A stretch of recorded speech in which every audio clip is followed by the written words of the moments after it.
আসসালামু আলাইকুম প্রিয় শিক্ষার্থী বন্ধুরা, আমরা এই টিউটোরিয়ালে দেখব কিভাবে আপনার ডিউটিতে অফিসে বা যে কোনো কাজে আপনি যদি কর্মদিবস বের করতে চান এক্সেলের মাধ্যমে, তাহলে এই টিউটোরিয়ালটি আপনার জন্য।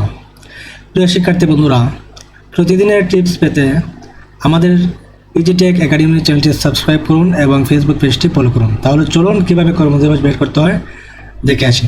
প্রিয় শিক্ষার্থী বন্ধুরা, আপনি যে মাসের কর্মদিবস বের করতে চান সেই মাসের প্রথম একটা তারিখ লিখবেন।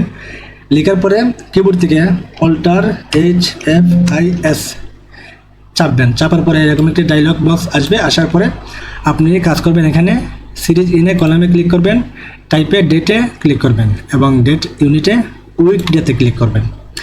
স্টেপ ভ্যালু 1 ঠিক আছে। স্টপ ভ্যালুতে আপনি দেবেন 31 আগস্ট 2026। এরপরে আপনি ওকে করবেন। দেখুন প্রিয় বন্ধুরা, আমাদের আগস্ট মাসের পুরো কর্মদিবস চলে এসেছে। আপনি এখানে দেখবেন এই যে আমাদের 5 থেকে শুরু, 26 শেষ। তাহলে আপনার এখানে কর্মদিবস হলো মাত্র 22 দিন।